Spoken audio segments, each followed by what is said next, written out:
Hello, j'espère que vous allez bien. Alors là, j'arrosais l'épiphyllum car depuis sa chute, je ne lui ai pas mis une goutte d'eau et il était vraiment sec. Il en avait vraiment besoin. Donc je l'installe sur le haut de la barrière et comme les tiges sont longues, c'est plus pratique. Et je regardais la jardinière d'été qui est encore en fleurs, hein, œillets et des pétunias. Ensuite, j'ai fait un bon petit rempotage du Syndapsus. Ouais, comme c'est un baby plant, il en avait bien besoin. Et je lui ai mis un bon coup d'arrosage et voilà. Oui, et puis ces pensées, elles sont superbes. Alors en plein soleil, elles ont vraiment bien pris. Je suis bien contente. Voilà, il y a un petit souci là. On a soif. Ouais, ça, ce sont des boutures d'épiprémnum, je ne sais plus lequel. Le pauvre. Voilà. On va s'occuper de ça. Comme on peut voir, vous voyez, j'ai bien trempé. Et j'essayais d'enlever, de retirer, mais les racines, elles ont l'air d'avoir prise. Je regardais. Ouais, non, ça a pris. Non, je pense qu'il devait avoir des racines. Des toutes petites, mais voilà, je l'ai installé là. D'ici un petit moment, il va redresser la tête, ça ira mieux. Voilà, j'ai mon oxalis là. Alors celui-là, je le protégerai du gel. J'ai envie, d'ailleurs, je pense qu'il est un peu sec. Mais on voit qu'il commence à, après au soleil. Mais ce que je vais faire, je vais le bouturer. Je sais que c'est pas la saison. Pour les boutures, c'est pas extra. Mais je vais tenter le coup. Même s'il fait frais, c'est pas bien grave. Tiens, ça, ce sont des graines que je donne aux oiseaux. Et du coup, voilà, alors je vais vous montrer, j'ai commencé à le faire. Donc j'ai coupé, vous voyez, ce sont des petites branches. Voilà, alors ce que je vais faire, celle-là, je vais bien la fixer. Et puis je vais les arroser, puis les mettre à l'intérieur. Et je vais vous montrer, j'ai aussi bouturé du coup les géraniums. On va regarder ça. Bon, allez, on va lui mettre une petite goutte d'eau. Voilà, je vais laisser s'égoutter là. Et puis, je vais lui mettre un peu d'eau. Je trouve que le terreau à la surface, je le trouve plutôt sec. Mais mine de rien, ouais, on a eu de la pluie, mais pas tant que ça. Hein. Pas tant que ça. Voilà, donc je laisse égoutter, puis après, je le rentrerai. Voilà. Et on verra ce que ça donne. Oh, à l'abri, ça devrait rien faire de spécial. Et je regardais, je sais pas si vous allez la voir, regardez celle-ci. Elle est en fleurs. En fait, voilà, je vous la montre du dessus, elle est superbe. Franchement, elle est magnifique. Elle a grandi. J'ai même mis un morceau de misère pourpre. Et elle me fait de super grandes tiges. Franchement, elle est trop belle. Et celle-là, c'est pareil. Ouais, je vous disais, je la rentrerai cet hiver. Dès que je sais qu'elle est gelée, qui sont là, je la rentre pour en profiter à l'intérieur. Et au moins, elle s'abîmera un peu moins. Donc voilà, ce que je vais faire. Voilà, j'y mets. Alors voici les boutures de géranium que j'ai faites. Je les ai fait la semaine dernière, je crois. Il me semble. Donc évidemment, le terreau, il ne faut pas qu'il soit trempé. Donc il est humide, mais pas trempé pour éviter de faire pourrir, pas les racines, mais la tige. Et écoutez, pour l'instant, il y a de la petite pression, je ne touche pas, mais voyez, ça reste bien vert. Mais c'est pas trempé. On peut voir, c'est mouillé. Vous voyez, mais c'est pas trempé. Parce que si vous laissez tremper, une année j'ai fait la bêtise, et puis du coup, ça avait pourri. Hein. Vu qu'il n'y avait pas de racines, il fait frais à la maison. Donc voilà, l'essentiel avec la fraîcheur, ils sont devant la fenêtre. Donc ils ont la lumière directe, évidemment pas de soleil de ce côté. Donc c'est parfait, pas besoin de tapis chauffant. Alors je les ai mis sur ce petit plateau. Et donc voilà, ici je place ça. Et en fait, les boutures en pleine terre, ça craint beaucoup moins qu'en eau. Ou alors, en eau, vous mettez dans un contenant opaque. Et là, ça ne craint pas. J'ai fait le test, voilà. Ensuite, ici, oh là. Alors lui, il va disparaître. Vous voyez, ça va tomber petit à petit. Il y a des bégonias comme ça qui vont disparaître. J'en ai un déjà qui a disparu. Les tiges sont tombées toutes seules, c'est normal. Et puis au printemps, donc c'est celui-là. Voilà, là, vous voyez, j'ai le tronc ici, là. Et hier, j'ai eu des feuilles qui sont tombées. Donc, je le laisse. Et puis, il faut surtout pas que j'oublie d'arroser de temps en temps. Je voudrais pas que les racines, elles sèchent. Voilà. Et puis là, la petite bouture que j'ai arrosée tout à l'heure. Mais vous voyez, les feuilles sont toujours aussi belles. Voilà, donc pour l'instant, ça a l'air d'aller au niveau des bégonias qui sont là. Et voilà, les géraniums. Mais je vais continuer, je vais rebouturer le géranium lierre. Vous vous rappelez, j'avais fait aussi ces boutures-là. Donc de la misère nanouk. Et, alors vous voyez, je sens de la pression. Vous voyez, il y a les racines qui sont là. Donc je vais la remettre, après je la remettrai délicatement. Et j'ai arrosé. Mais je ne les mets pas en eau. En eau, je trouve que ça pourrit plus vite que directement en pleine terre. Par contre, celui-là, alors, il est en billes d'argile et un petit fond d'eau, mais très léger. Mais écoutez, ça lui convient, hein. Franchement, il n'y a pas de problème de feuilles jaunes ou quoi que ce soit. Et ça lui va très bien. Alors, je suis contente.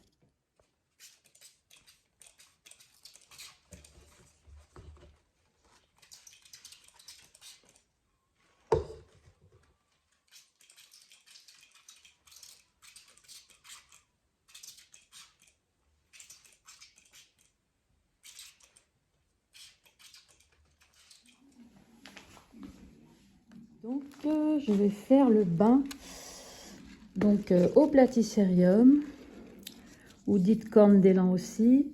Et je faisais attention en fait qu'il n'y ait pas de cochenille. Je regarde toujours en dessous. Apparemment, pour l'instant, ça a l'air d'aller.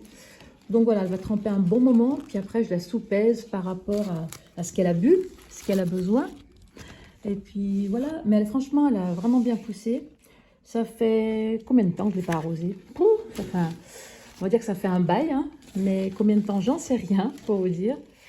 Je ne sais pas. Je suis incapable de vous dire quand. Alors, ce que je fais, je la soupèse. Voilà, comme ça. Et elle prend l'eau qu'elle a besoin. Et puis après, bah, je la laisse égoutter. Et on n'en parle plus. Comme ça, au moins. Ouais, je faisais le tour parce que parfois, je trouve des petites cochenilles. Ce qui est très difficile, c'est à regarder dans le cœur de la plante. Parce que, vous voyez, c'est... faut pas casser ça, en fait. Donc, c'est vachement délicat, le cœur de la plante. C'est vachement délicat. Mais malgré tout, je l'aime beaucoup. J'ai rempoté celui-là. Lui, je l'ai pris chez Botanique. Je l'ai trouvé super mignon. Il y avait quand même du choix. Même les Alocasia Frygdeck, ils n'étaient pas excessivement chers. Mais j'en voulais pas parce que j'en ai déjà deux. J'en ai deux. Donc du coup, c'est pas la peine. Mais franchement, il était beau. Très belle feuille. Donc je l'ai rempoté hier. Quand je l'installe. Alors en fait, ce que je fais longer la... j'attends qu'elle grandisse. Et puis elle, je la ferai grimper. Mais elle est trop belle. J'ai tout nettoyé les feuilles l'autre jour. Elle est magnifique. Les feuilles gaufrées comme ça. Par contre, elle est difficile à nettoyer. Alors, ce que je fais, je l'humidifie bien. Puis après, je l'essuie bien. Mais c'est dur. Parce que vous voyez, elle est en relief. Ouais.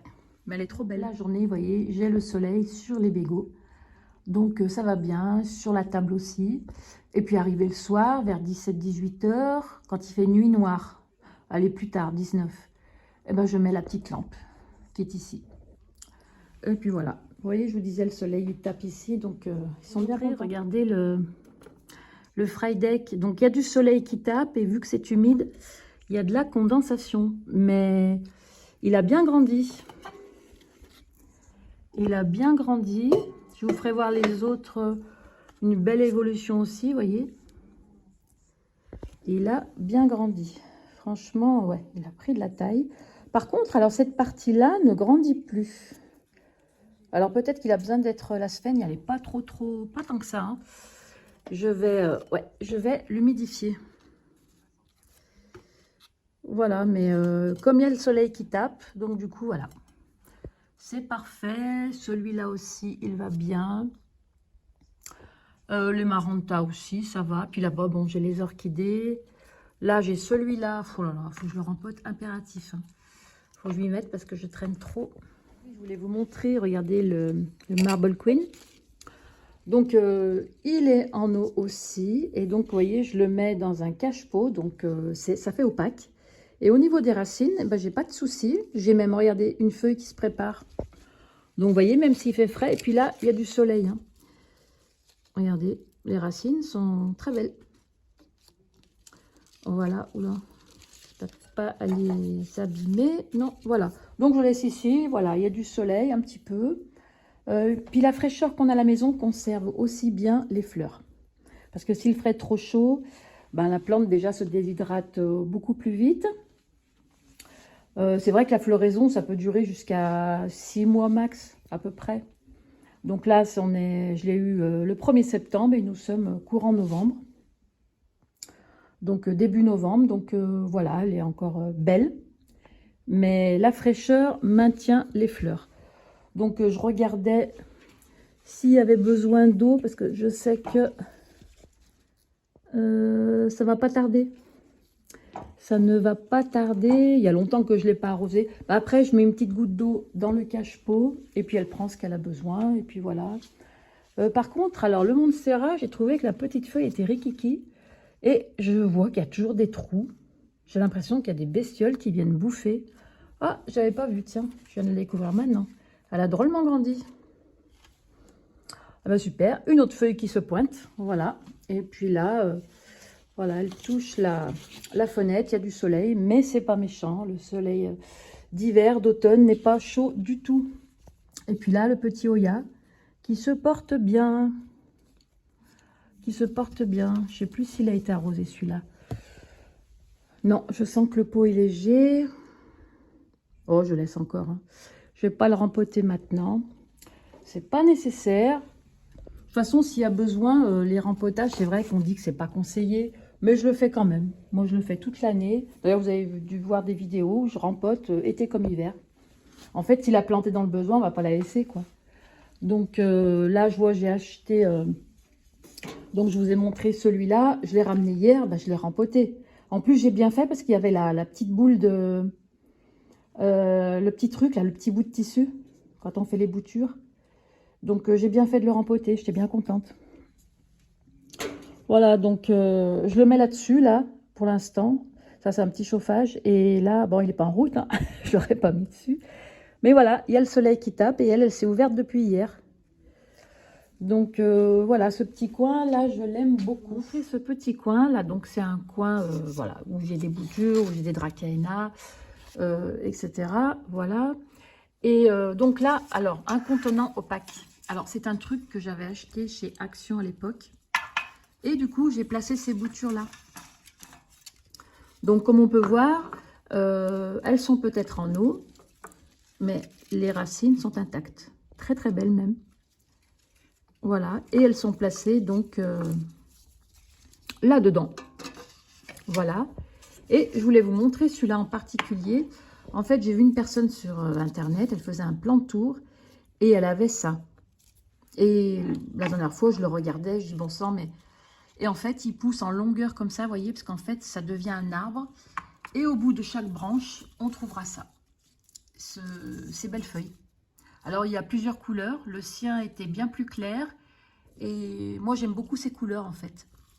Et du coup, ça devient, oui, c'est un dracaena, mais qui se multiplie au fil des années. Alors, c'est pas demain la veille qui va faire la taille que j'ai vu. Le sien, il était magnifique. Du coup, moi, je laisse en bille d'argiléo. Il pousse très bien, hein. Ça fait des années que je l'ai, mais franchement, je me posais des questions. J'ai dit, mais pourquoi il pousse comme ça? Et ben maintenant, j'ai la réponse, j'y ai vu. Donc, ça va être un futur arbre. Et c'est vrai que s'il grandit encore, ben, maintenant que je l'ai vu, il me plaît bien. Donc, je vais faire attention. Voilà, j'ai la réponse à ma question que je me suis posée pendant des années. Vous voyez, je vous parlais de ce géranium lierre. Donc, les tiges qui sont plutôt assez grosses. Il en a pas mal celui-là. Hein. Franchement, j'ai de quoi faire. Donc, je vais bouturer cette partie-là. Voilà. Et je vais prendre celle-ci aussi. Et voilà. Donc voilà ce que ça fait. 2 morceaux. Alors. Ah, j'arrive pas à enlever le... Et voilà. Donc bah, ces 2 morceaux, je vais les mettre en terreau directement. Voilà, je vais enlever les feuilles. Les feuilles, vous voyez les grosses feuilles qui sont autour. Et je vais planter ces 2 morceaux. J'ai celui-là aussi que je vais faire.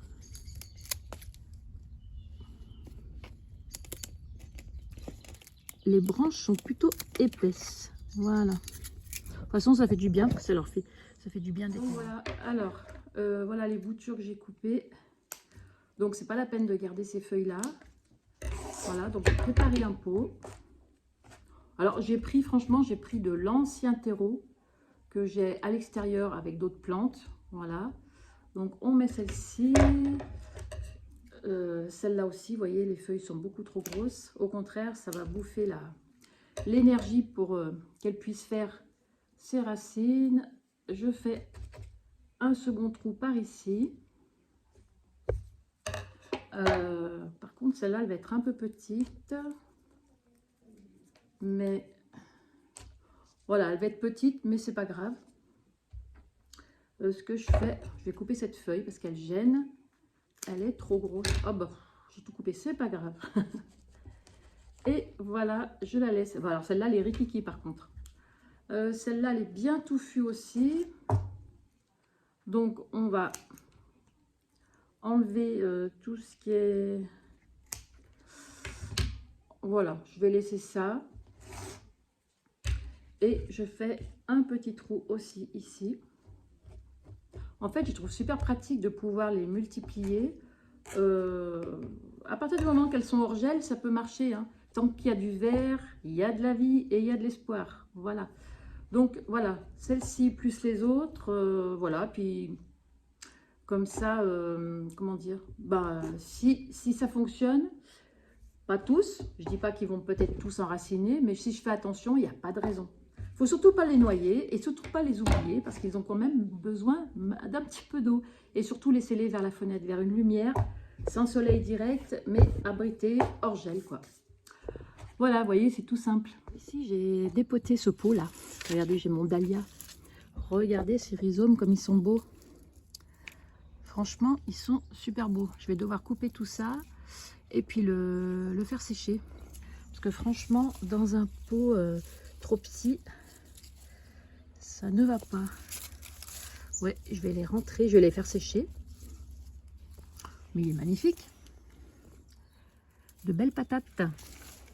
En plus, il y en a un paquet. Par contre, j'ai pas eu de fleurs où il n'avait pas de place. Une abonnée m'a dit, enfin j'ai eu un commentaire qui me disait que justement le pot était trop petit. Et quand on regarde, en effet, regardez-moi ce machin. Donc du coup, ouais. Alors je vais nettoyer tout ça et je vais couper les branches. Et puis je vais voir où je vais le mettre. Mais je vais le mettre à l'abri parce que le dahlia craint beaucoup. Donc ouais, je vais m'en occuper. Rigoler, vous voyez, la table. Finalement, je m'en suis servi parce que j'ai pas trop de pot, donc ça va très bien. Puis il y en a qui vont partir à la poubelle.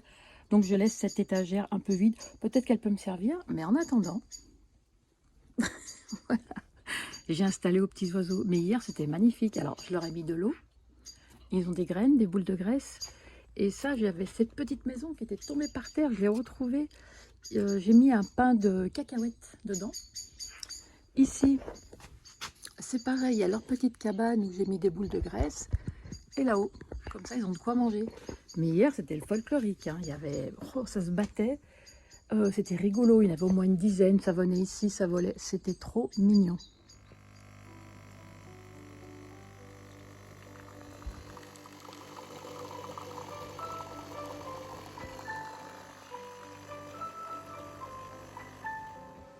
Bon ben voilà les amis, j'espère que la vidéo vous aura plu. Et puis je vous dis à bientôt.